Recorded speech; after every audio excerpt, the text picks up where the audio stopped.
Salut les amis, salut. Ça va chez vous? Comment vous allez? Moi je me porte vraiment bien. On va parler passeport européen. C'est votre chance d'entrer rapidement aux États-Unis. Donc je vais être le plus rapide possible. Donc passeport européen. C'est votre chance d'entrer rapidement aux États-Unis. Voilà, c'est quoi encore ça encore? Donc, si vous avez un passeport européen, c'est votre chance d'entrer automatiquement aux États-Unis, si je peux dire. Avec un passeport européen, tu es automatiquement déjà aux États-Unis. Je fais cette vidéo parce que j'ai attendu beaucoup de gens sont déjà des Européens, sont nés en Europe, veulent venir illégalement aux États-Unis. Je pense que ce n'est pas une bonne idée parce que si tu es déjà Européen, avec un passeport européen, tu n'es pas obligé de venir illégal ici parce qu'il y a beaucoup d'options pour toi, beaucoup d'options pour ne pas souffrir. Je vais commencer. Quels sont les avantages avec un passeport européen? Mais avant d'abord d'arriver là-bas, il faut savoir qu'avec un passeport européen, tu peux venir ici aux États-Unis avec 5 000 $. 5 000 $, pourquoi 5 000 $? Je vais expliquer ça lentement. Avec un passeport européen, tu peux venir ici et puis tu fais les EB2, tu payes 100 000 $ ou 50 000 $, ça dépend. Ah, j'ai vu une personne qui a fait 20 000 $. Oui, c'est faisable, mais ce sont les cas un peu rares. Il faut, c'est plus ou moins 50 ou 100 000 $. Alors, qu'est-ce que tu vas faire? Tu vas acheter une compagnie ou tu vas être actionniste dans une compagnie et tu seras obligé de gérer les 50% des actions de cette entreprise-là. Donc, je vais un peu parler un peu plus facile, plus simple pour que tout le monde comprenne.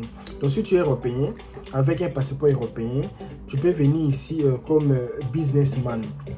Donc, tu peux venir ici, tu payes 100 000 $ pour acheter ou commencer ton propre business avec 100 000 $ ou 50 000 $. Ça peut aussi être une société qui fonctionne déjà ici aux États-Unis, mais toi, tu pars comme actionnaire, tu prends les 50% de gérance et tu laisses 50% avec eux. Alors, qu'est-ce qui va se passer?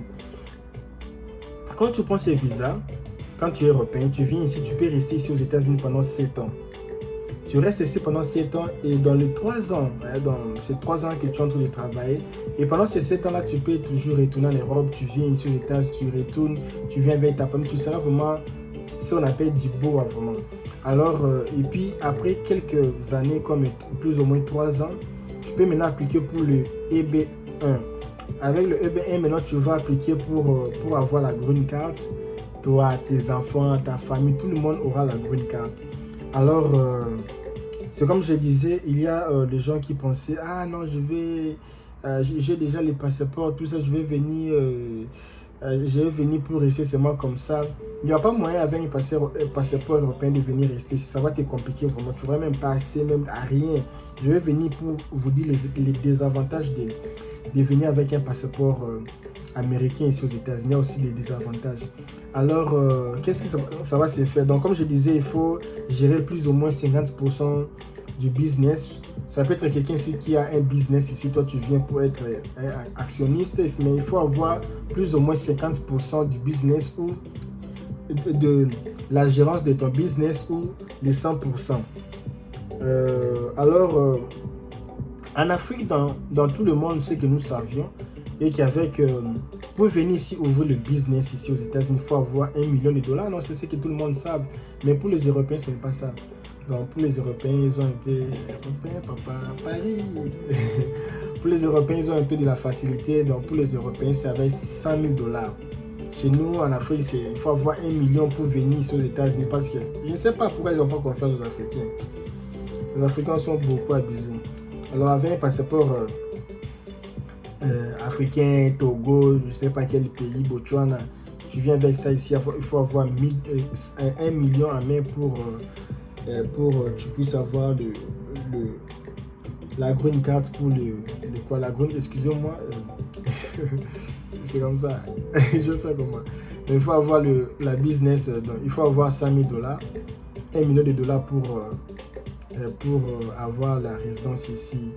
Et il y a une chose maintenant pour les avantages maintenant pour quand tu as les passeports européens. Quand tu as les passeports européens, tu viens ici aux États-Unis, tu vas rester, tu n'auras pas besoin de visa.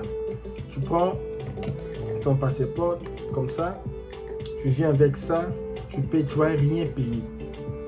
Tu vas rien payer aux frais des visas, non. Tu viens avec ça aux États-Unis, tu viens avec ça à l'aéroport, tout ça. Tu ne vas pas demander les visas chez toi. Tu n'auras pas les visas chez toi en Europe. Tu vas venir, tu vas entrer sans visa. Alors tu auras un séjour de 90 jours. Pendant les 90 jours, 90 jours c'est combien? C'est 90. Tu vas rester aux États-Unis, faire un peu de tourisme pendant 90 jours. Alors quand les 92 jours c'est fini, quand c'est fini là, il faut quitter. Hein. Quand c'est fini, il n'y a plus la récréation. Quand c'est fini, le mal avec ça, tu ne peux pas prolonger, tu vois. Avec nos visas africains, nos passeports africains, tu peux toujours prolonger. Tu prolonges ton visa, tu peux toujours prolonger. Mais avec ça, tu ne peux pas prolonger. Si tu ne prolonges pas, mais si je ne prolonge pas, je reste. Ça va, tu restes. Mais le jour que la police va te prendre, va te déporter, tu n'auras pas droit à aller à l'accord d'immigration parce que l'accord d'immigration, c'est pour les Africains, c'est pour les Latinos, c'est pour les Asiatiques. Est-ce que toi, tu as déjà vu quelqu'un comme Européen, Français même, à l'accord d'immigration? Ça n'existe pas, il n'y a pas. Ils ne sont pas là-bas, ce n'est pas fait pour eux. Donc, pour eux, ce n'est pas comme ça. Et ils ont d'autres avantages. Et donc, c'est un peu ça. Alors, le bien avec ça, maintenant, quand tu viens avec le visa de tourisme, le bien avec ça, c'est dans la loi que tu peux toujours prolonger. Beaucoup de gens ont fait beaucoup d'erreurs. Ils sont venus avec les visas de 3 mois ici pour rester ici. Ils sont partis demander l'asile, ils ne sont même pas qualifiés pour l'asile. Donc pour demander l'asile, il faut être vraiment qualifié, il faut se dire la vérité. Quand tu as des mensonges, là, ça ne va pas tenir. On va voir que toi tu es menteur. Parce que ici, c'est au tribunal, là, il y a beaucoup de gens, il y a les juges, des avocats. Donc il ne faut pas s'embrouiller. Quand tu sais que ce n'est pas asile, il ne faut pas aller s'embrouiller. Il y a les gens qui viennent avec les visas de tourisme. Et qu'est-ce que les gens sont en train de faire maintenant ici? Les gens demandent de prolonger d'abord le visa. Si c'est 1 mois, il faut d'abord prolonger. Et puis demander le visa pour l'étude. J'avais déjà expliqué ça. Quand tu es étudiant, quand tu as demandé le visa pour l'étude ici aux États-Unis, c'est différent quand tu as demandé en Afrique. Quand tu vas avec le visa d'études de l'Afrique, tu peux rentrer et revenir. Mais quand tu demandes le visa d'études ici aux États-Unis, tu ne peux plus retourner encore. Jusqu'à ce que tu vas finir tes études et puis tu vas retourner.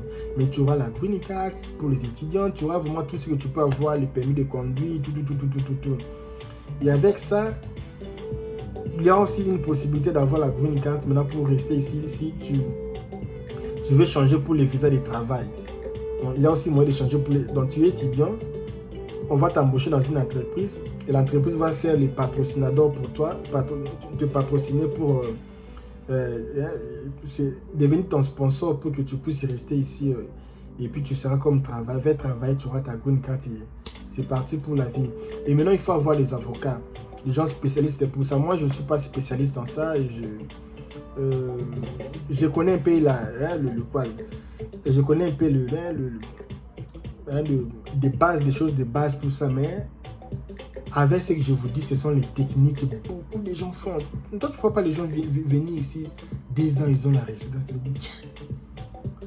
La plupart des gens qui n'ont pas la résidence ici aux États-Unis, ce sont les Africains qui pénichent ici 10 ans sans résidence, 20 ans sans résidence, 100 ans sans résidence, même sans résidence. Même si tu fais enfant ici, tu n'auras pas la résidence. Même si l'enfant a 21 ans, ce n'est pas automatique, mais il y a encore d'autres choses à faire. Donc, alors il y a beaucoup de techniques qu'il faut faire. Toi qui es en Europe, qui veux venir ici. Et alors, une chose que je veux vous dire. En Europe, c'est comment? Surtout l'Italie. Le plus facile, c'est l'Italie. Si tu es descendant italien, tu peux avoir le passeport italien. J'ai beaucoup de mes amis qui ont le passeport italien. Qui se sont fait, il faut que ta grand-mère ou grand-grand-grand-grand-mère là, donc, être italien ou français, je ne sais pas, n'importe. Donc, si tu es seulement descendant seulement des races là, européens, tu peux partir dans leur ambassade, montrer les preuves comme les certificats de naissance, tout ça. Tu peux devenir aussi, tu peux avoir la nationalité de ces pays-là. Avec les passeports de ce pays-là, tu peux venir aussi avec les deux passeports. Donc, si tu es aussi, le bien là, c'est quoi là, c'est que vous ne savez pas. Maintenant, il y a un secret. Il y a des pays comme d'autres pays en Afrique, ça s'appelle les doubles nationalités. Donc, tu es européen, tu es aussi, je ne sais pas, sud-africain. Tu vas avec des passeports. Donc, comme ça, c'est pour t'aider à entrer pour faire 3 mois. Mais ça t'aide pour faire beaucoup de choses. Ça t'aide pour faire beaucoup de choses. Donc, tu peux toujours avoir les deux. Pour moi, je vous conseille de venir avec les deux passeports. Venir avec les passeports de l'Afrique et les passeports de l'Europe. Ça va, tu seras vraiment calme. C'est ce qu'on appelle calme. Donc, tu seras calme. Tu seras vraiment très calme. Donc, c'est un peu ça. Je suis en train de... Il y a beaucoup de gens qui me demandent des avocats. Ma chaîne a beaucoup de gens qui regardent mes vidéos. Si tu es avocat ou avocate, ou tu connais quelqu'un ici aux États-Unis, qui est avocate, dis oh, il y a un garçon qui fait des belles vidéos sur YouTube, il cherche quelqu'un pour collaborer. Je vais d'abord je vais analyser si vraiment c'est bon, parce que j'ai beaucoup de gens, parce que moi je ne peux pas partir au tribunal. Il y a beaucoup de gens qui me demandent, est-ce que tu connais les... Il n'y a pas de vrais avocats. Sur les avocats africains, ils sont des aventuriers, mes amis. Les avocats africains sont des aventuriers. Je dis ça parce que je n'ai jamais vu les bons avocats. Donc si toi tu es bon, appelle-moi ou envoie-moi les messages sur Instagram. Dis-moi je suis un bon avocat. Je vais faire des recherches même pour me certifier que tu es bon. Alors là maintenant je vais commencer à t'envoyer des clients. J'ai beaucoup de clients, beaucoup de gens ils cherchent des avocats. Mais comme moi je ne suis pas avocat, je n'ai pas le temps pour faire les choses là. Alors je peux aussi faire des... on va voir comment on peut travailler. Mais j'ai vraiment des bons avocats. Les vrais là. Il y a les gens aussi qui sont en Afrique, qui ont des agences de voyage. La plupart des aventuriers, je vous dis la vérité, la plupart, même 98% des aventuriers de ces agences-là. Mais si toi tu as une agence de voyage qui est certifiée, je ne veux pas les agences là de bouche. Il y a site internet, vous avez votre site internet, vous avez l'adresse. Ce n'est pas vous prenez le passeport, vous fouillez, non. Vous avez l'adresse, vous avez votre site. On connaît les noms des fondateurs, on vous connaît, vous avez vos adresses. Les choses certifiées, ce n'est pas, oh, ce n'est pas moi des boss. Tu viens, oh non, c'est lui les boss. Non. Les choses vraiment sérieuses. Vous avez aussi votre document à l'État aussi. L'État vous connaît que vous êtes une agence de voyage. Les choses sérieuses. Je veux ces gens-là. J'ai beaucoup de gens en Afrique qui parfois m'envoient les messages. Donc, c'est un peu ça. Et souvent les dimanches, je suis en train de consulter les gens me consultent le dimanche. Donc c'est un peu ça. Si tu veux causer avec moi personnellement, je faisais souvent sur Zoom, mais ces derniers temps je fais plus sur Zoom. Tu peux m'appeler on peut se donner rendez-vous sur Instagram. Et puis alors là-bas on peut causer. Et puis je donne 30 minutes, plus ou moins 30 minutes de causerie. Ça dépend de la façon qu'on va causer. Il y a une personne qui était partie à l'ambassade. Il avait beaucoup d'argent et la personne a failli. Il a dit, mais ce n'est pas normal que je n'ai pas eu le visa. J'ai beaucoup d'argent, je suis ingénieur, j'ai des entreprises. J'ai causé avec le monsieur, je lui ai dit, quel visa que tu avais demandé? Il m'a dit, j'ai demandé le visa d'études. J'ai dit, ce n'est pas normal. Ce n'est pas normal. On t'a refusé, c'est normal, on t'a refusé. Tu es aventurier, excusez-moi pour le dire, comment toi tu as beaucoup d'argent, comment tu pars avec les visas d'études, c'est toi tu vas étudier. Dans le consulat, vu que tu es en train de mentir, tu ne vas pas partir étudier. Mais c'est toi, tu as même le temps d'étudier pour faire quoi avec les études. Il fallait demander le visa pour le business. Et comment faire le visa pour le business? C'est maintenant, il faut savoir les techniques parce que 1 million de dollars, c'est beaucoup. Donc, il y a beaucoup de gens qui me demandent, parce qu'avant de partir à l'ambassade, il faut d'abord voir, je suis qui? Quel est le visa que je peux me qualifier le plus facile? Ce n'est pas seulement un visa d'études, c'est un visa tourisme. Non, il y a beaucoup de visas. Il y a le visa pour venir pasteur ici. Il y a beaucoup de visas pour le pasteur. Il y a beaucoup de sortes de visas, mes amis.